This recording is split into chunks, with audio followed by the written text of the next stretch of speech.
रहीम dear students, आज chapter number 15 का topic 4 है Lenz's law and direction of induced current. आपको पता है कि मैग्नेटिक फ्लक्स की चेंज की वजह से आपके पास इंड्यूस्ड ईएमएफ पैदा होती है और अगर सर्किट क्लोज हो तो इसमें से इंड्यूस्ड करंट फ्लो होता है। लेंजेस लॉ इसी इंड्यूस्ड करंट की डायरेक्शन के बारे में बताता है कि इंड्यूस्ड करंट हमेशा उस डायरेक्शन में फ्लो करता है कि ये इस चेंज को अपोज करे जिसकी वजह से ये पैदा हो रहा है। कुछ अमली जो है डिस्क्रिप्शंस हैं वो देखते हैं, उसी से हमें ये बात मज़ीद समझ में आ जाएगी। फॉर एग्ज़ाम्पल कि ये जो मैग्नेट है ये स्टेशनरी है। इस इधर मैं हाथ इसलिए रख रहा हूँ कि यहाँ पे इसकी डायरेक्शन जो है ना इस तरफ को बनाई हुई है। आप एट द इंस्टेंट आप समझ लें कि ये जो मैग्नेट है ये स्टेशनरी है। सो इसकी जो मैग्नेटिक फ्लक्स है ये इस कॉइल में से पास हो रही है। जब मैग्नेटिक फ्लक्स इस कॉइल में से पास हो रही है तो जो भी वो मैग्नेटिक फ्लक्स की वैल्यू है वो चेंज नहीं हो रही। इफ वो चेंज नहीं हो रही तो आपके पास कोई इंड्यूस्ड ईएमएफ भी नहीं पैदा होगी, कोई इंड्यूस्ड करंट भी पैदा नहीं होगा। लेकिन अगर आप इसी मैग्नेट को ठीक है किसी वेलोसिटी से यूं पीछे की जाने फॉर एग्जांपल लेके जाएं, इसका मतलब है कि जब ये पीछे को हम मूव करके इसको लेके जा रहे होंगे तो यहाँ पे मैग्नेटिक फ्लक्स की कमी वाकया होगी। अच्छा, अब ये जो मैग्नेटिक फ्लक्स की कमी वाकया हो रही है ये इस मैग्नेट के पीछे को जाने की वजह से वाकया हो रही है अच्छा, अब करंट की वो डायरेक्शन होगी कि वो इस मैग्नेट का पीछे को जाना रोके। अच्छा, आपको पता है कि जब किसी ये आपके पास एक सोलिनॉइड टाइप बन रहा है, ठीक है, ये देखिए यूं ऐसे आपके पास एक सोलिनॉइड टाइप बन रहा है।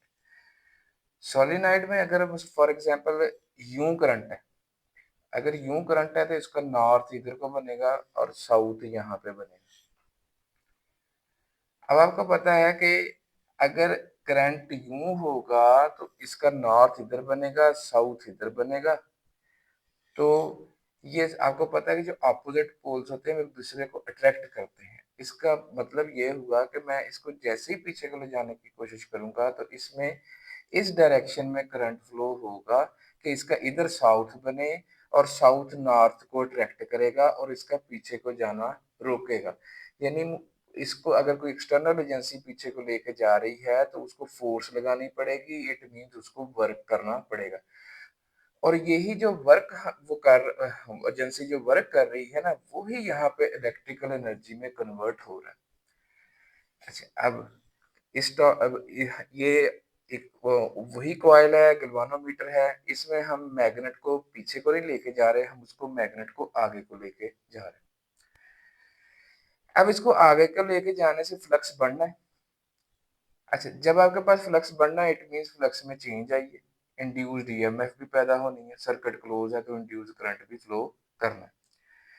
अब इसमें जो चेंज आ रही है वो ये इस मैग्नेट के यानी इस नॉर्थ पोल के आगे को जाने की वजह से आ रही है। इसमें करंट की डायरेक्शन यूं होगी, इस कॉइल में करंट की डायरेक्शन यूं होगी कि इसका भी इधर को नॉर्थ बने ताकि नॉर्थ नॉर्थ को क्या करे, रिपेल करे, यानी इसका आगे जाने को जो है रेजिस्ट किया जाए, मुजाहमत की जाए।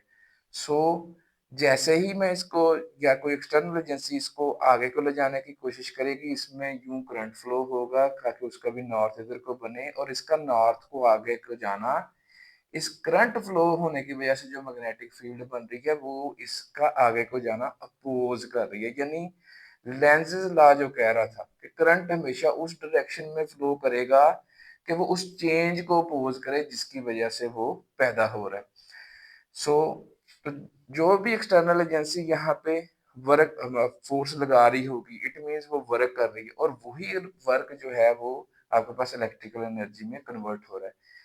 तो ये जो लेंजेस लॉ है ये बिल्कुल law of conservation of energy के मुताबिक है। यानी हम ये नहीं कर सकते कि फ्री की एनर्जी जो है वो प्रोड्यूस होना शुरू हो जाए।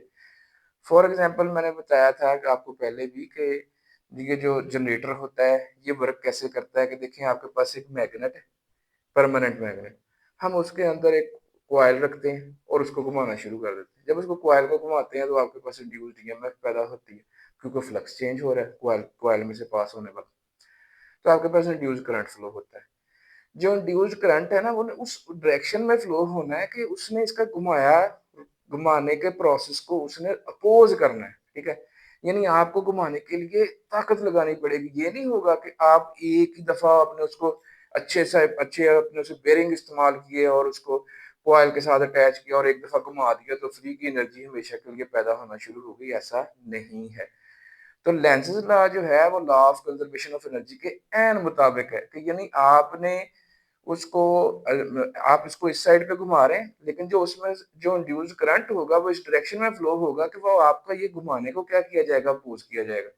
सो जैसे आपके पास हम जनरेटर में ऑयल डालते हैं, पेट्रोल डालते हैं, वही बर्न होता है, वही उसको आगे जो है केमिकल एनर्जी हीट एनर्जी में चेंज होकर पिस्टन पे जोर लगाती है और वो सारा प्रोसेस आगे चलता है और वो आपके पास वो कॉइल जो है वो घूमती है एक मैग्नेटिक फील्ड में। जैसे ही उसका फ्यूल खत्म हो जाता है वो रुक जाता है।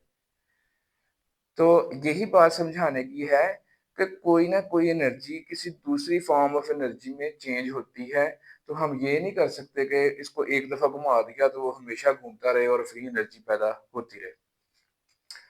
यहाँ पे इसी बात को मजीद समझाने के लिए तो यहाँ पे एक सिचुएशन बनी हुई है। यहाँ पे देखिए magnetic field into the board दिखाया हुआ है। ये जो रॉड है जो कि ये आपके पास एक कंडक्टर है, ये कंडक्टर है, ये कंडक्टर गैल्वानोमीटर से जुड़ा हुआ है करंट की डिटेक्शन के लिए। हम इस रॉड पे इधर को फोर्स लगाते हैं, यानी इधर को इसको मूव करते हैं किसी वेलोसिटी के साथ।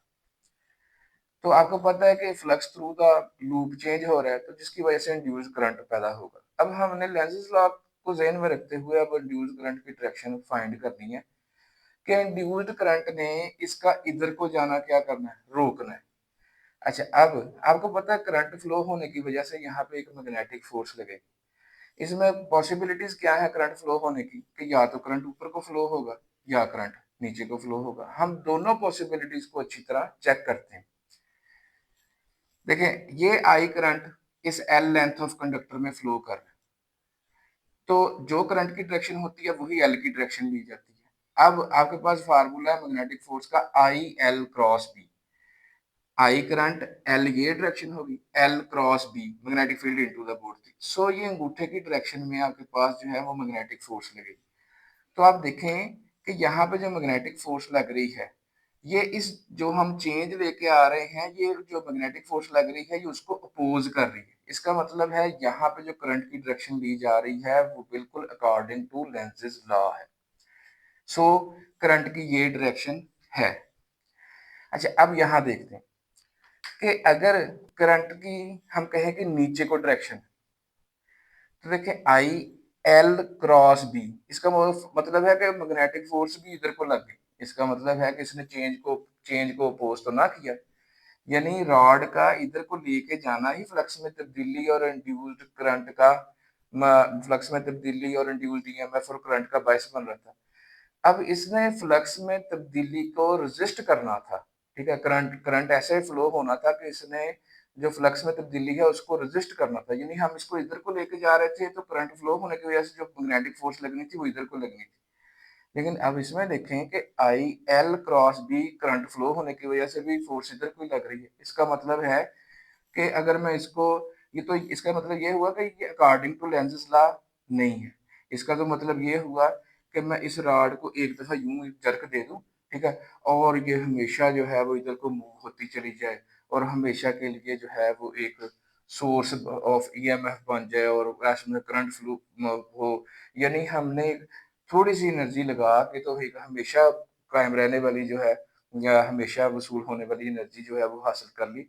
ये law of conservation of energy के भी खिलाफ है और ये जो लेंज़ेज़ लॉ ने हमें इसकी कसौटी बताई है कि ये काम होना चाहिए कि आपके पास जो इंड्यूस्ड करंट की वजह से जो आपके पास यानी उस डायरेक्शन में फ्लो होना चाहिए इंड्यूस्ड करंट के, वो उस तब्दीली को मुज़ाहमत करे, उस तब्दीली के खिलाफ हो जिसकी वजह से वो पैदा हो रहा है। सो ये वाली जो पॉसिबिलिटी है ये मुमकिन नहीं है। Hopefully answered the question. फिर मिलते हैं नेक्स्ट टॉपिक के साथ।